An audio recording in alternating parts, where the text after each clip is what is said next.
तो स्टूडेंट ये एक सर्कुलर प्लेट वीपी में रखी हुई है एचपी से परपेंडिकुलर। अब मैं इसका कुछ एंगल कर देता हूँ सरफेस का वीपी से। ये एचपी से अभी भी परपेंडिकुलर है। ठीक है स्टूडेंट, ये एचपी से अभी भी परपेंडिकुलर पर वीपी से कुछ एंगल बना रही है। टॉप से दिखाता हूँ। तो ये मेरी प्लेट वीपी से इंक्लाइंड है, एचपी से परपेंडिकुलर। फिर ऐसा कर दूंगा तो ये वीपी से पैरेलल हो जाएगी। फिर ऐसे घुमा दूंगा तो वीपी से इंक्लाइंड हो जाएगी, पर एचपी से हमेशा perpendicular. Hello viewers, myself is Anshuman Purohit और केस 2 में problem number 2, a circle of 50 mm diameter. मतलब अब की बार जो हमारा प्लेट है वो सर्कुलर शेप का, जिसका डायामीटर 50 mm है, perpendicular to HP and inclined at 30 degree to VP. अब हमारा प्लेट वीपी से इंक्लाइंड है, तो हम कहाँ रखा हुआ मानेंगे? वीपी में प्लेट को इनिशियली पूरा रखा हुआ मान लेंगे।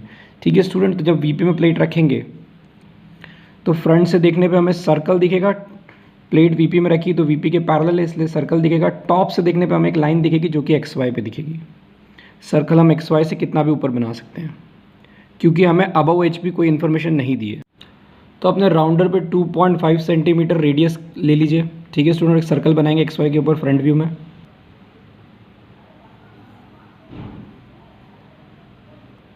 सर्कल खींचने के लिए राउंडर एक्स वाई से कितना भी ऊपर रख सकते हैं, कोई इस बारे में जानकारी नहीं है। क्योंकि स्टूडेंट सर्कल के अंदर कोई कॉर्नर्स नहीं होते हैं, तो प्रोजेक्टर खींचने की जगह नहीं होती, इसलिए सर्कल को हम 8 या 12 इक्वल पार्ट्स में डिवाइड करके इसके सर्कमफेरेंस पर कुछ पॉइंट लाएंगे। तो इस केस में हम 8 इक्वल पार्ट्स में सर्कल को डिवाइड कर लेते हैं। पहले 2 इक्वल पार्ट्स में डिवाइड करेंगे डायमीटर खींच के, फिर एक वर्टिकल डायमीटर खींचेंगे जिससे हमारा सर्कल 4 इक्वल पार्ट्स में डिवाइड हो जाएगा। ये डिवीजन बिल्कुल 3H पेंसिल से लाइट बनाना है, थिन बनाना है। अब फर्स्ट, सेकंड, थर्ड, फोर्थ चारों क्वाड्रेंट में 45, 45, 45 डिग्री की लाइन बनाएंगे जिससे सर्कल 8 इक्वल पार्ट्स में आ जाए। 45 डिग्री एंगल मार्क करने के बाद मैं उस लाइन को सर्कल के सेंटर तक जोड़ता हूँ, पीछे भी खींच लेता हूँ। पीछे ये मेरा इस तरीके से मैं ये वाला काम इधर करता हूँ। मैंने यहाँ पे ऑलरेडी 45 डिग्री का पॉइंट मार्क कर लिया है। तो ये मेरा सर्कल जो है 8 इक्वल पार्ट्स में डिवाइड हो गया, बिल्कुल 3H पेंसिल से, बिल्कुल लाइट लाइन और थिन लाइन।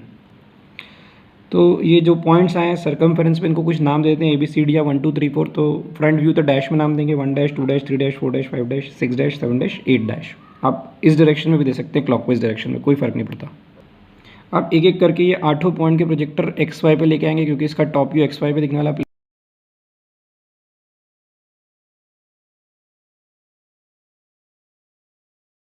1 डैश के प्रोजेक्टर को एक्स वाई पे 1 नाम देता हूँ। 8 और 2 का एक ही प्रोजेक्टर आ रहा है, तो 8 डैश और 2 डैश के प्रोजेक्टर को 8 और 2। 7 डैश और 3 डैश का एक ही प्रोजेक्टर आ रहा है, 7 और 3 नाम देता हूँ। 6 डैश और 4 डैश एक ही पॉइंट पर आ रहे हैं, 6 और 4। और लास्ट में ये मेरा 5 डैश का प्रोजेक्टर 5 एक्स वाई पे। अब 1 2 3 4 5 आपस में मिलाना है। ये फ्रंट व्यू से पता लग रहा है, टॉप व्यू में मिला देते हैं। ये हमने ज्वाइन कर दिया 1 2 3 4 आपस में, तो हमें टॉप व्यू क्या दिखा, एक लाइन मिला। हम जानते हैं सर्कल। अब स्टूडेंट इस सर्कल को 1 डैश पे फिक्स करके 5 डैश से पकड़ के उठाना है। कब तक? जब तक कि इसका सरफेस का एंगल कितना ना हो जाए, 30 डिग्री ना हो जाए, तब तक हमें इसको क्या करना है, उठाना है। ये नीचे का एंगल वीपी से है ना, 30 डिग्री ना हो जाए। तो जब हम ऐसा करेंगे, इसको पकड़ के यहाँ से उठाएंगे, तो नीचे इसका जो टॉप व्यू है, जो लाइन है, वो भी यहाँ से घूमेगा, उतनी देर घूमेगा जितनी देर ये उठेगा। तो ये भी 30 डिग्री पे आएगा। तो हम 30 डिग्री पे इसको यहाँ पर रीड्रॉ कर लेंगे, क्योंकि हम इसको उठा नहीं सकते हैं। तो मैं एक्स वाई पे एक पॉइंट चूज़ कर लेता हूँ 1। क्यों? क्योंकि जब ये लाइन घूमेगी तो 1 के अबाउट घूमेगी, 5 नीचे आएगा। मैं 1 को नीचे रख रहा हूँ और 5 से उठा रहा हूँ, तो 1 नीचे ही रह जाएगा। और यहाँ से देखेंगे तो ये लाइन को जब रोटेट करेंगे तो 1 एक्स वाई रह जाएगा, 5 नीचे आ जाएगा। तो कितना एंगल तक रोटेट करना है? 30 डिग्री। तो यहाँ पे 30 डिग्री की लाइन बनाएंगे। दोनों तरफ कहीं भी 30 डिग्री मार्क कर सकते हैं। मैं इस तरफ कर रहा हूँ। यहाँ से इस लाइन का मेजरमेंट ले लें कितनी बड़ी है, और यहाँ 1 पे रख के एक आर्क लगा दें, और यहाँ से आप इस लाइन को ज्वाइन कर दें उस आर्क तक 30 डिग्री के एंगल पे। तो ये पॉइंट कौन सा आ जाएगा? 5 आ जाएगा। अब इसी तरीके से यहाँ पे 8 7 6 4 इसके ऊपर लेकर आते हैं। 1 से 8 राउंडर पे रेडियस, इधर 1 पे रखेंगे, आर्क लगा देंगे, तो ये 8 और 2 पॉइंट आ जाएंगे। 1 से 7 राउंडर पे रेडियस, इधर 1 पे रखेंगे, आर्क लगाएंगे, तो यहाँ पे 7,3 पॉइंट आ जाएगा। 1 से 6 राउंडर पे रेडियस, इधर 1 पे राउंडर रखेंगे, आर्क लगाएंगे, तो 6,4 पॉइंट आ जाएगा। अब ये 8 पॉइंट के प्रोजेक्टर्स ऊपर लेके जाएंगे वर्टिकली। ठीक है स्टूडेंट, बिल्कुल लाइट लाइन।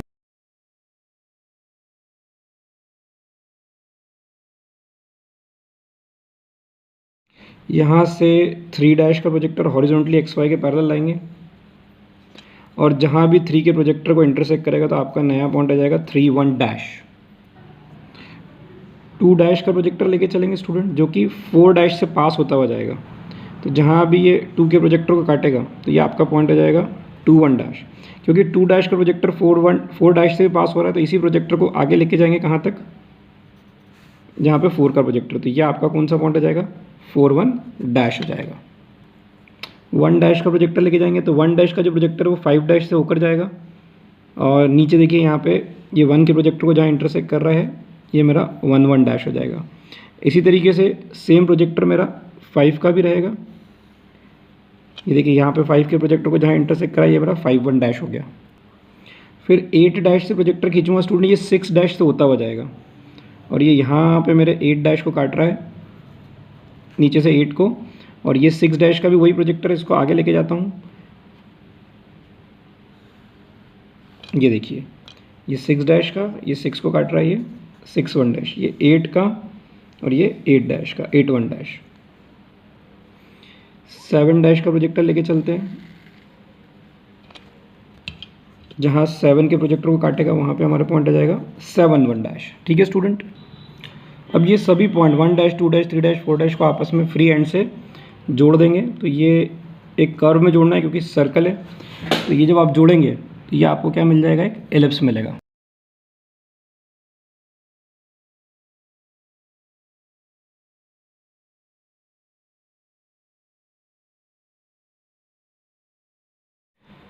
तो स्टूडेंट हमारा कोई सर्कल जब वीपी से एंगल बनाएगा, ठीक है, तो उसका फ्रंट व्यू क्या दिखेगा हमें, उसका फ्रंट व्यू हमें एक एलिप्स दिखने वाला है। Clear student, thank you so much.